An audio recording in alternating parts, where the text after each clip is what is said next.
We was all on top of the cellar, which was quite a ways up from the ground, considering how young we were. And I was on top of the freezer, squatting on the freezer. Why was it in her squat? Well, yeah, you know. So I was squatting on the freezer, and Veronica said, if you don't get down, I'm gonna open the door to the freezer. And I knew if she opened up the door, I would fall and start tumbling backwards. And Warner was standing there saying, get down, Donna. And I was thinking, surely she wouldn't do this. She knows it would probably kill me. And so I was courageous, door down, and I was trying to take a stand against Veronica's bossiness. You know, the oldest girl can be pretty bossy, right? So I was just trying to take a stand against her bossiness. It was one of the few times I ever did.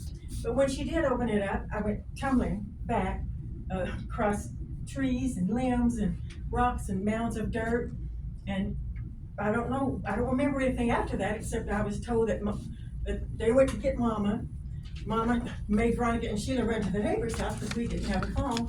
And it was quite a ways to run for a 7-year-old or a 5-year-old. And they got the neighbor to call Daddy, and Daddy was working at the chicken factory. So Daddy had to take off work because this was an emergency. I had a head injury that was pretty serious. So, long story short, I lived. So here's another experience that was similar to that, or a little bit like that. I was about 8 or 9, and there was just the front yard was just full of kids all over the yard playing with games and toys, and there was a lot of kids there. Maybe it was just several different schools, and the adults were sitting on the porch just watching the kids. And my little sister Rita, who was about 2, was riding a dog like it was a horse, and I don't know who put her up there, but I was trying to keep her from falling off. Next thing I know, the dog jumps out from underneath Rita and bites me on the head. I'm grateful that the dog didn't bite Rita. She was only 2. She wouldn't have survived it. So the next thing I remember is Mama had me wrapped in blankets and quilts, and she was knocking on the hospital door on the east side of the hospital, just knocking, and just for a long time, I could feel her desperation, wondering why doesn't somebody answer the door? So now I realize, in hindsight, that in her panic-stricken state, she went to the wrong door. If you go to the front door of an emergency room, you don't have to knock.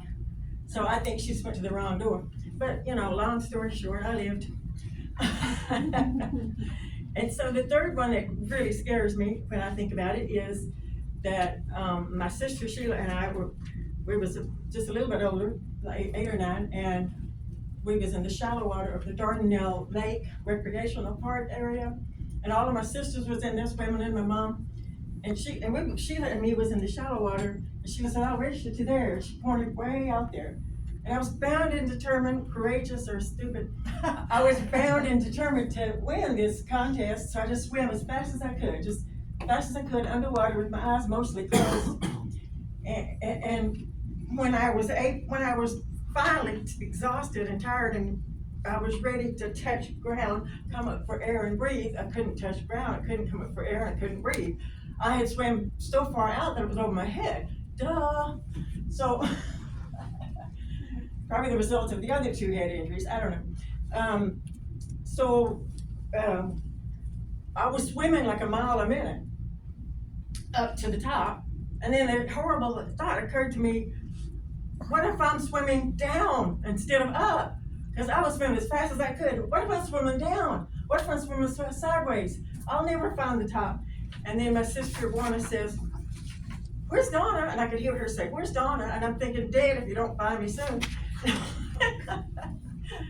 So the next thing I know, Veronica was pulling me up, and I probably looked pretty funny with bright red eyes, hair all over my face, hungry for air. Just starving for air. So, the things we take for granted, right? But that's really all of the close calls I can think of right now. So, it does relate to the inspiration that you had, but it doesn't relate to the thing. But anyway, I have more to talk about later. Plenty. Thank you, Madam Chairman.